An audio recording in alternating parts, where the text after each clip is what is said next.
kitchen. Today I'm going to be working on a collaboration with Glenda at Soaps. Or Glenda's working on a collaboration, and there's a whole bunch of us YouTubers that are doing it. So there'll be links below to all the videos. I'm going to try to do that. Now this is soap dough that I made.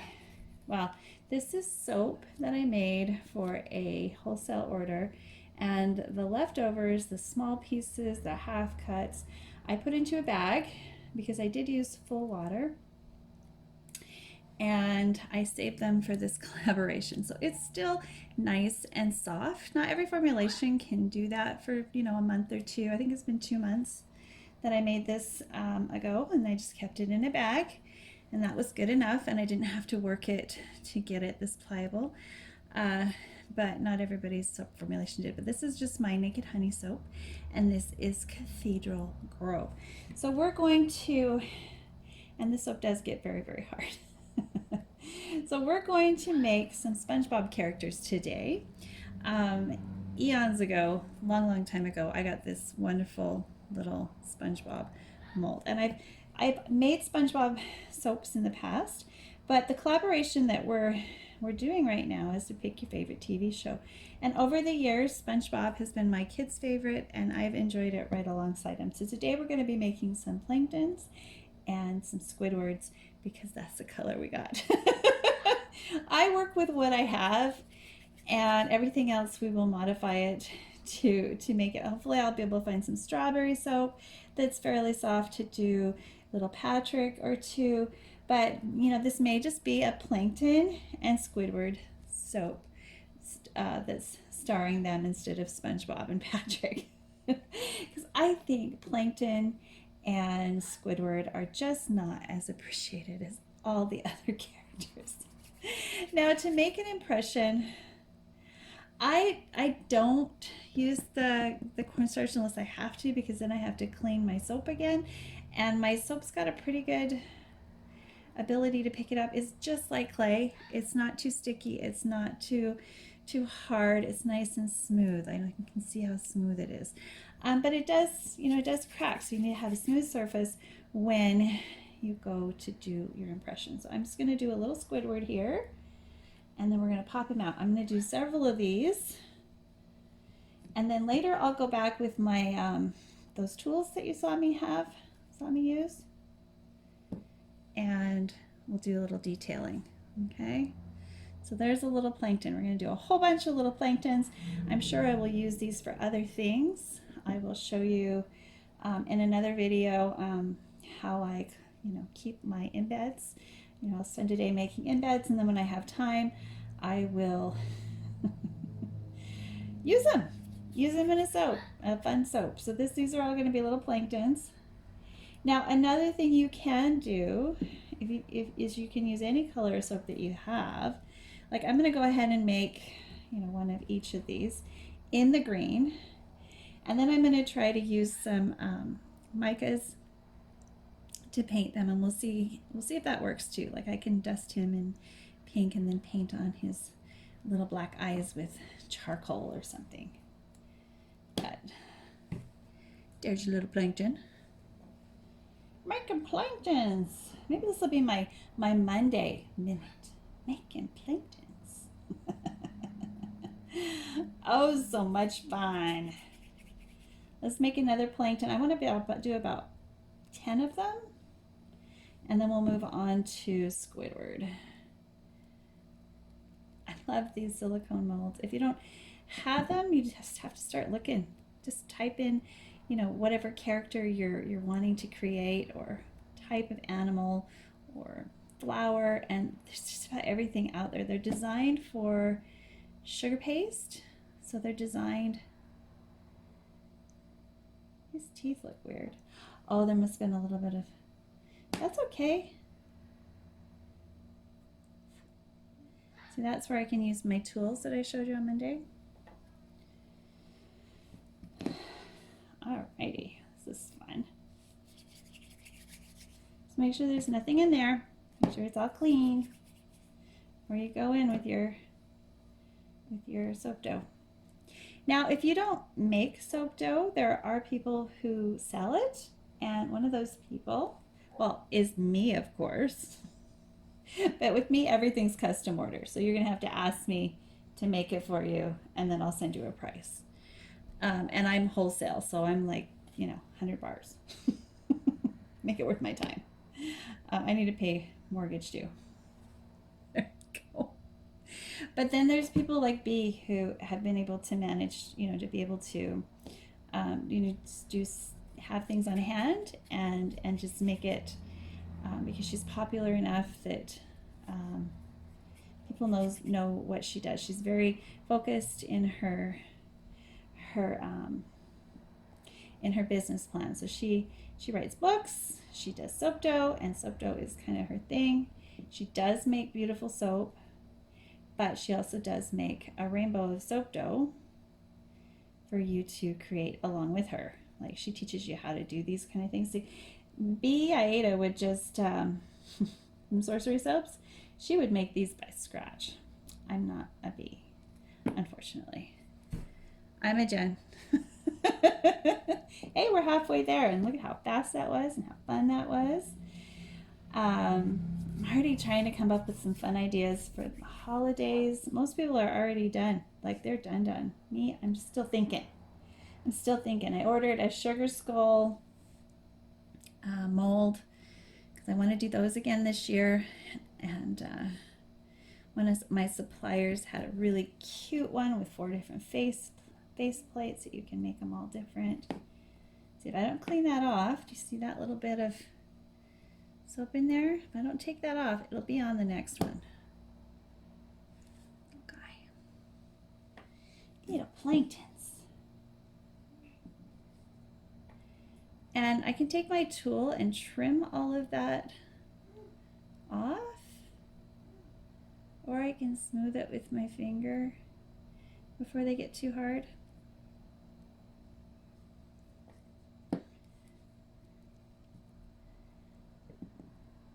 Making soap is so much fun. Now I'm just gonna make a single bar of soap for this collaboration, I think, or maybe it'll just be a few bars, because I don't do markets anymore, and like I said, I wholesale mostly. So if you have a store and you would like a custom soap, custom, you choose the oils. I will consult with you. You decide how you want it to look.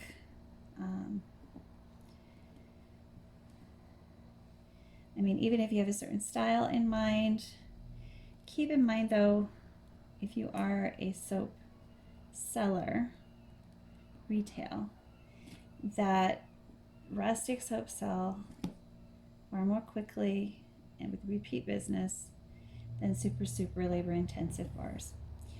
And labor intensive bars are going to cost you a lot, because they cost me a lot in time and effort and ability, and there's often a loss there too. Whereas as long as the soap is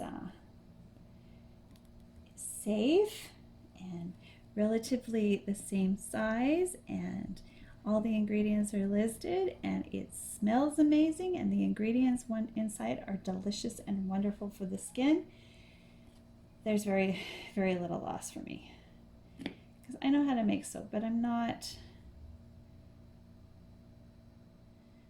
making soap that's super fancy anymore, because it just, these kind of soaps that are, take a lot of time, people want them for the same price as they're paying for plain bars and bars that they buy in the store that are mass produced, and I can't compete with that. Etsy's made a really bad choice, I think, for most of us smaller, inexpensive crafters, in that, free shipping on everything, because Amazon's doing that. Well, Amazon can, they're making billions, and they can take a loss like that. And they've got like this whole system set up. I don't know how they're getting around their shipping, but they're not paying for a lot of it. Whereas you or I, it costs $15 to $20 depending on, you know, where in the world this person is to send a bar of soap. So that doesn't include all of my work. So I got 1, 2, 3, 4, 5, 7, 8, 9, 10. We'll do one more. And then we will test out the rest of the cavities, but I'm going to do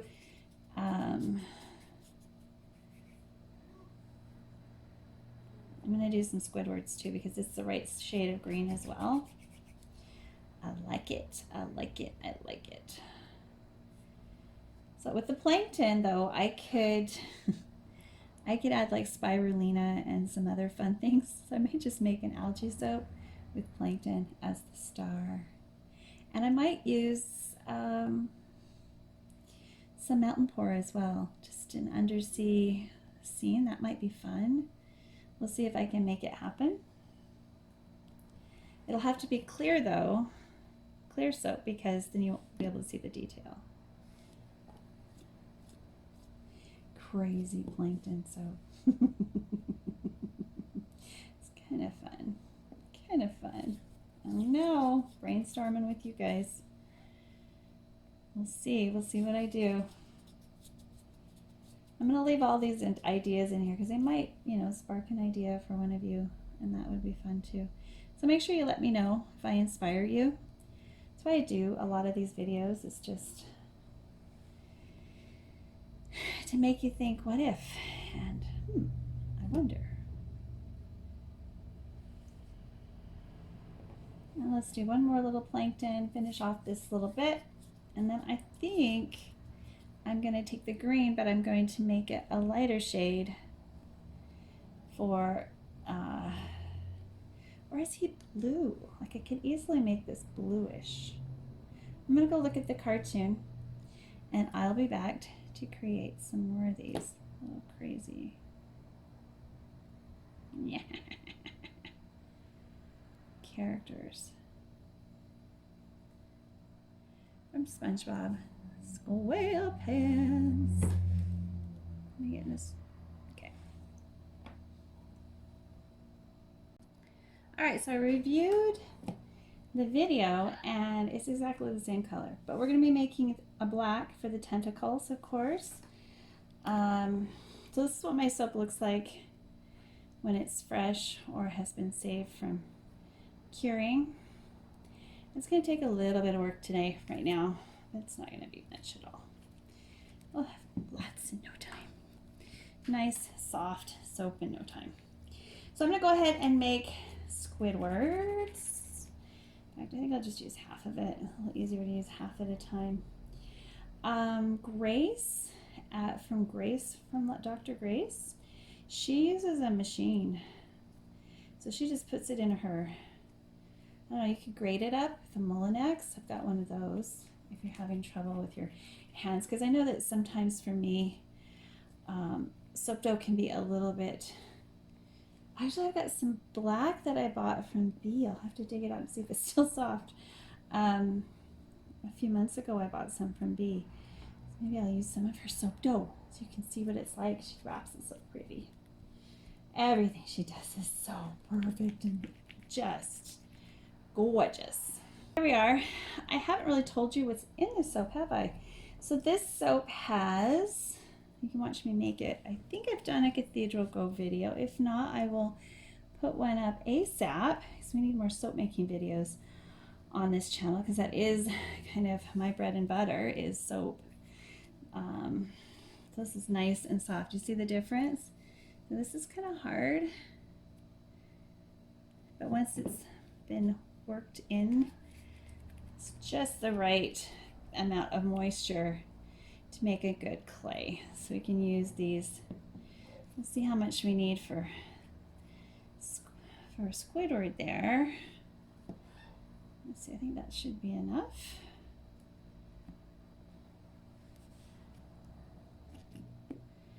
You want to get it all the way through.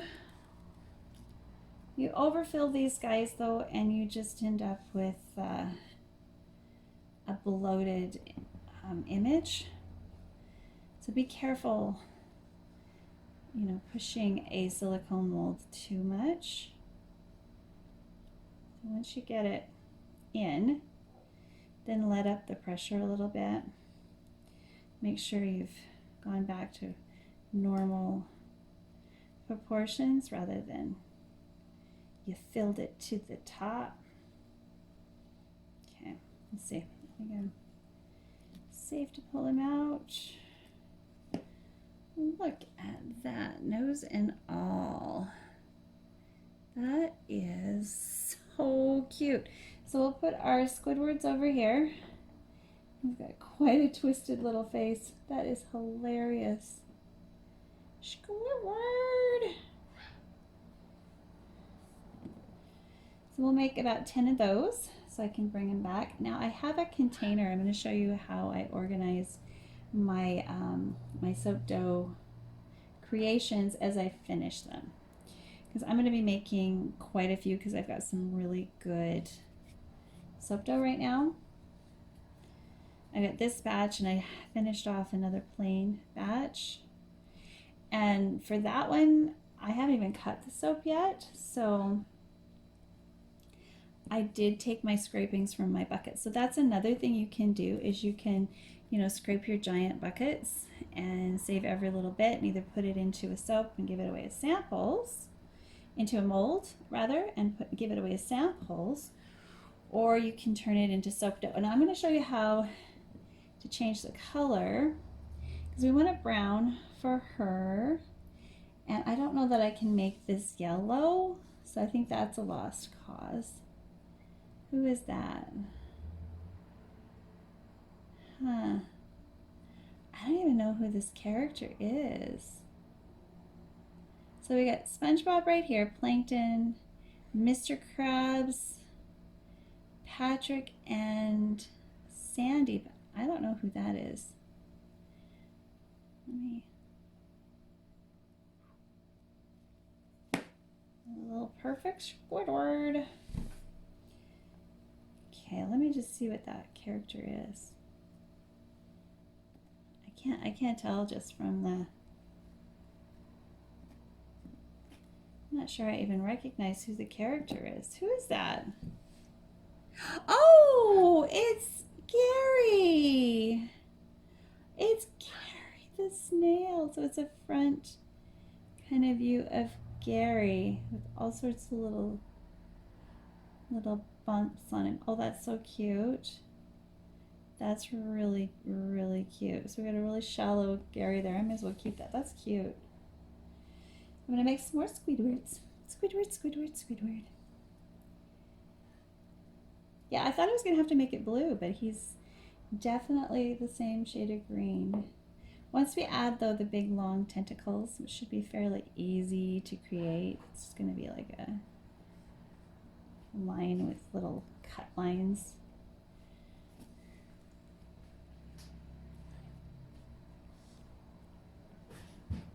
I should go get my tools instead of just using my fingers, but I'm having such a tactile experience right now. We'll get out the tools later. I like playing in mud. I like playing with clay. So this is kind of tactile video.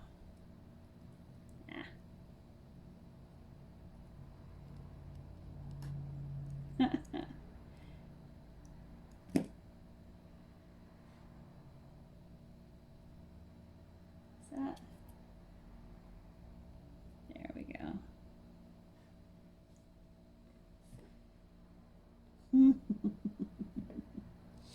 This is so much fun.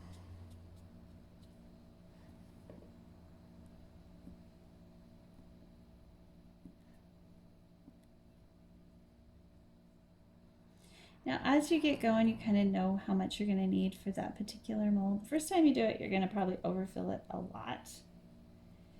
You can also do cold process. The problem with cold process that I've experienced is because it's such a small mold, it cools very quickly, and these can end up being very, very brittle or chalky looking. So And I'm okay with the differences in the nose there. So maybe sometimes it gets a little flatter, sometimes it's a little rounder, and I'm okay with that. If that's not okay with you, so it's very, very deep in the nasal cavity. So maybe come at it from this angle when you're filling rather than from the top bottom like I've been showing you. And slightly taper it so it goes down there a little easier. Let's see if we get a perfect nose this time since we're really focused on his nose. See how big we can make his nose. See how big the nose is, the mold. So I've done quite a few cold process soaps that I just needed a few characters for. And I did notice that it wasn't quite, whew, that's a nice big nose. So yeah, you can get a bigger nose. Here, I'll give you a comparison there. This one went in a little more shallowly, this one went all the way in. This one didn't go in that much at all. You know, they're slightly different because of how I press the mold. I like them all though. Gives a little character to the creation, so it's not all cookie cutter. Kind of like the mouths here are different because the teeth and tongue came out of the mold differently. But to each his own. To each your own, I should say. I want to get some bigger noses.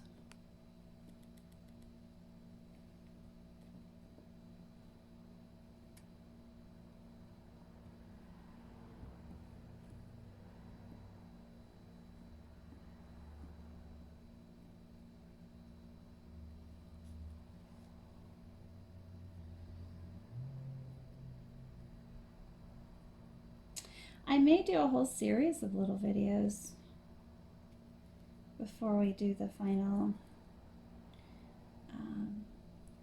collaboration final, where we put the video together. There's always a lot more that goes into it than just mixing hot oil and hot lye together and then swirling a few colors. Glenda does an amazing job with soap dough. Oh, I love the parrot she made for me. I still haven't made a silicone mold like this out of it, but I will. What I plan on doing is making one and then making a whole bunch of little soaps with like melt and pour or something so I get a perfect impression, and then making another mold with like 6 or 8 of those as my mold, and then I don't have to damage that beautiful clay creation she made for me. This is so much fun.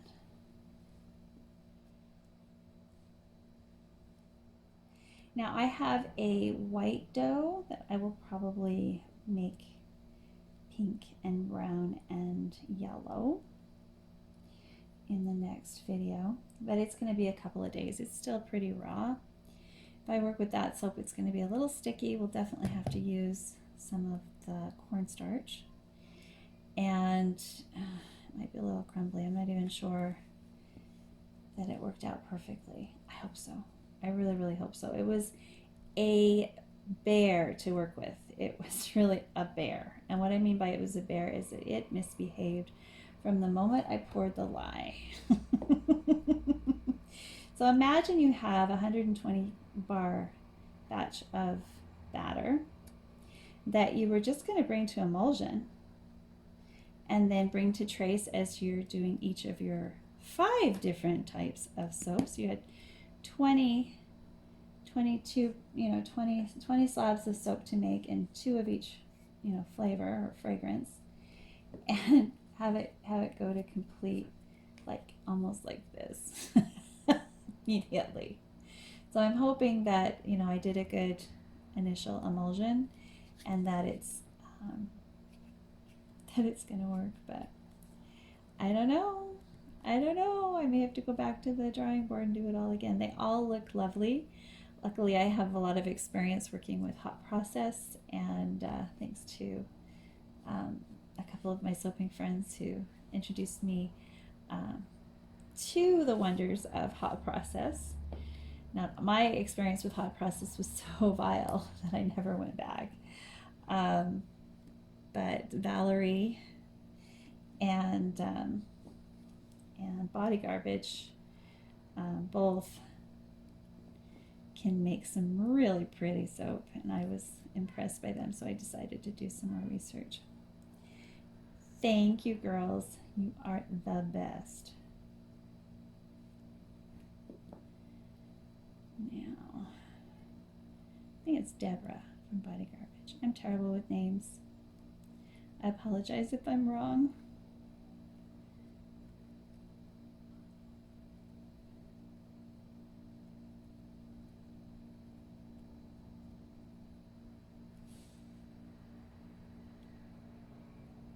Okay. Oh, it's a very rough looking Squidward. But then again, Squidward is kind of a rough character, so.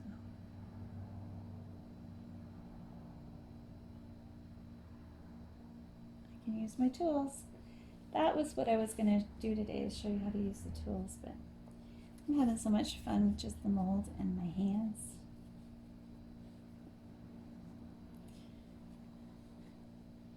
I'll have to go in with the tools of the trade, other tools of the trade. These are your most important tools, by the by. Especially with soap dough. Now, if you're working your soap dough like quite a bit, it gets a little softer, so keep that in mind. The warmth of your hands, so add a little more of the colder soap to it, if you can, as long as it's fairly easy to incorporate it in without having little chunks. Little chunks are bad. But if you are having sticking problems, that's why we got the cornstarch here.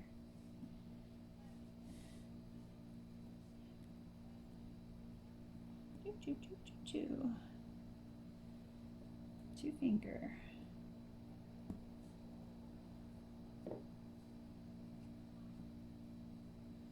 So we got 1, 2, 3, 4, 5, 6, 7, 8, 9, 10. Oh, we'll do a dozen.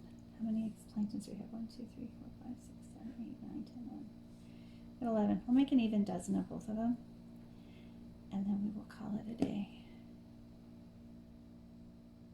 Ooh, I like that one. I'm going to leave it, even though his nose is a little weird. I like it. I like it, because every once in a while he has a really weird nose.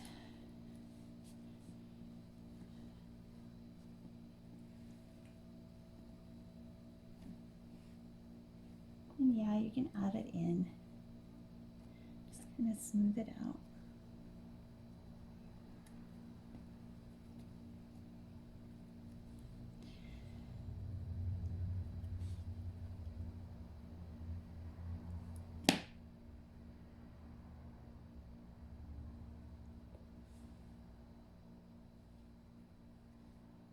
Two, 3, 4, 5, 6, 7, 8, 9, 10, 11, 12. Okay, we're good with him. Now let's do, yeah, I'm definitely going to have to make some pink, because we've got 2 pink or red characters. He's mostly red. I don't know if we'll get to do Mr. Krabs. I may have to just paint him.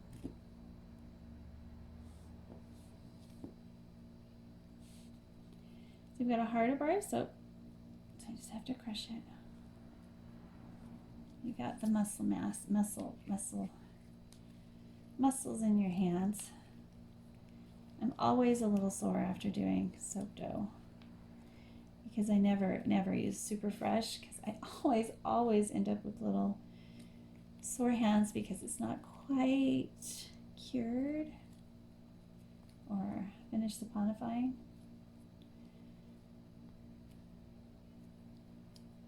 Now, this does have beeswax in the formulation. Maybe that's why it's so good. I don't know.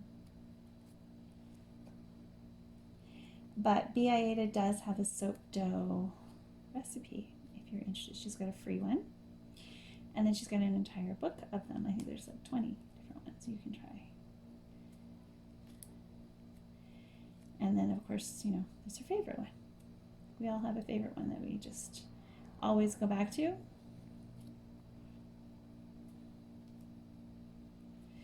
So did I tell you what was in the soap? I think I started telling you again. Before I end, I'm going to tell you all about Naked Honey Cathedral Grove. So I developed this one for the Country Bee Farm. And because it's all local people, local products, I wanted to give it a theme that was local. And so, of course, the honey is produced locally. Let's see what Spongebob looks like. The beeswax, again, all of the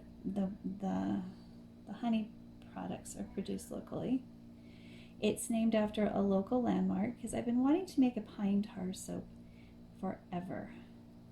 But there's a lot of fir and cedar in Cathedral Grove. And I'm hoping to take you there so you can see it and then do the video on the soap. So that's a scary looking Spongebob.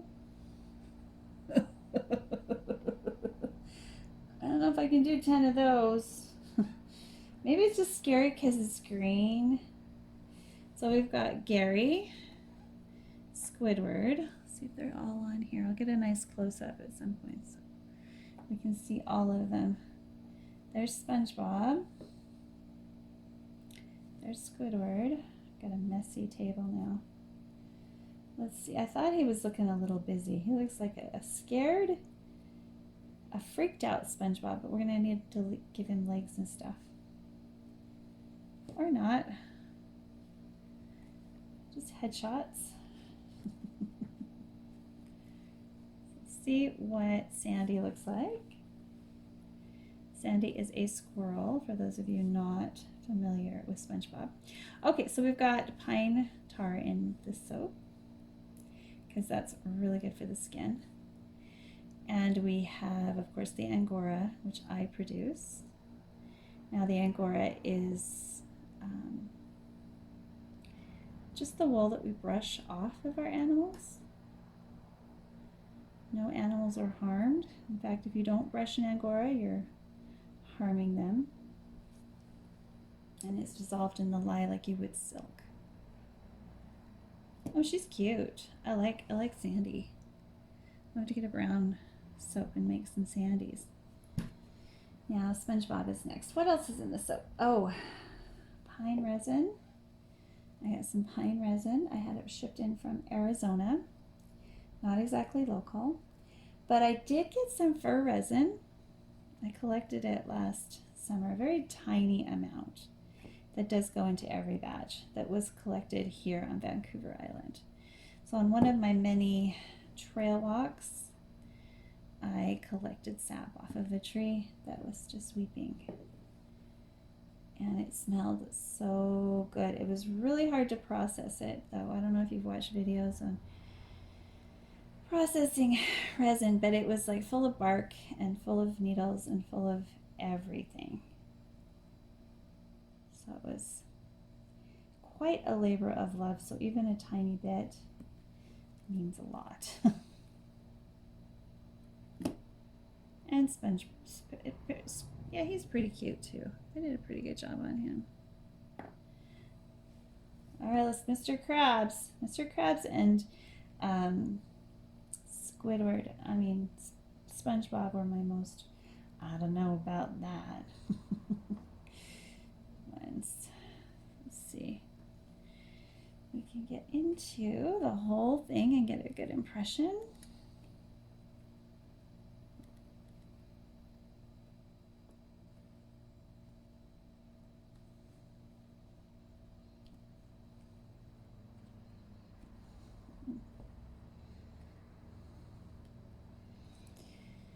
Now,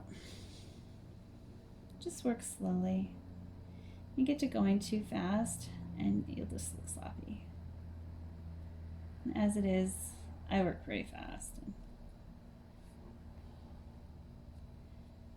I'm making these for my daughter. I think she's going to like them the most. I may send some to my nephews and nieces, but we'll see. They're all getting older. Everyone's getting older. My nephews and nieces are having babies. Oh, that is adorable. I'll definitely have to do a red soap for Mr. Krabs. Oh, he's just adorable. Oh, he's sliding. He's sliding down my hand. Slippery soap. All right. So if you enjoyed watching how to use a silicone Sugarcraft mold to make your soap impressions, please give me a big thumbs up and come on back and see what we do to create with these. And basically I have a little